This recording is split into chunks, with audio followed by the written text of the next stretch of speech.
Knicks Pros TV.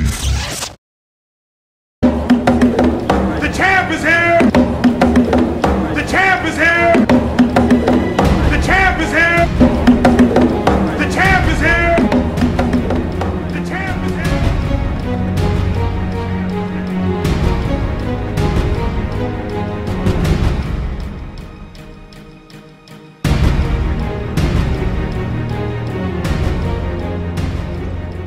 Jets fans, welcome back to another session of Knicks Bros TV here on Jets Talk.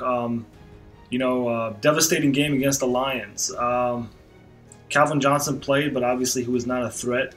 It was Golden Teo that had a lot to do with it. Matthew Stafford had a big game. There were a couple of things in this game that really just stood out to me. Was one thing that really stands out to me is that it's amazing how our first drive kind of tells everything about the rest of the game. Meaning, if we have a good drive that leads to a touchdown, which we did against the Oakland Raiders, we ended up winning the game.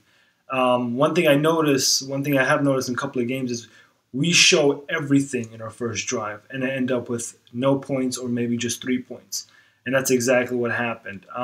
Rex Ryan, it's very frustrating watching him coach, because sometimes he tries to do too many trick plays, as I stated last week. And this week he did a lot of that rather than just passing the ball to Ivory. Let him just run the ball, or Chris Johnson. At the first drive they maintained to do that. So that's why Chris Ivory ended up with 51 yards, and we had a good drive. But after that, first half, I believe GENO Smith was for four completion out of 12 attempts and just 38 yards. Eric Decker dropped the ball once or twice. And the one bad thing that ended up happening in this game is we started hearing VICK chants. My biggest fear. Not that I don't want VICK as a starter, but I just want one person to have just good opportunity. I know we're trying to save the season, but at the same time, I think, as a Jets fan, we deserve to see a franchise quarterback.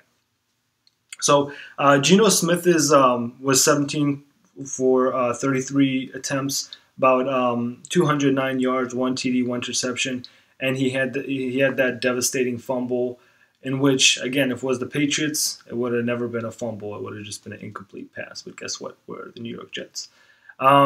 So that's where that's coming from.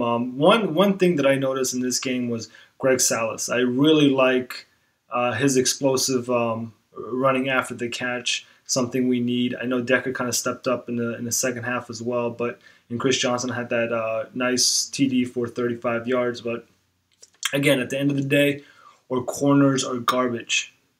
That's it. Pryor and Allen did the same thing they did, I believe, last week or 2 weeks ago, in which they both just kind of look at each other and let the wide receiver go. Allen, I know he's trying to do as much as he can, but he's not a corner at the end of the day. He's a safety. And I think the most frustrating part about that was we were so concerned about not getting beat deep, which we did. And then after we got beat deep, we started giving the wide receiver so much space, in which any short throws, they were wide open to catch. So really good job by our defense, or front four, even front seven. I know Sheldon Richardson had a sack, so did Wilkerson, but 1-3, that's not a good way to start off the season. We could potentially go 1-5. Really like to see what you guys think, if we're even able to challenge the Broncos or the Patriots. But man, I hate to lose to the Patriots. But again, I could definitely see us going 1-5. Jets, thank you for tuning in. Please comment, subscribe, leave us your comments, see what you think about the next two games against the Denver Broncos and the New England Patriots. So again, thanks for watching and have a good one.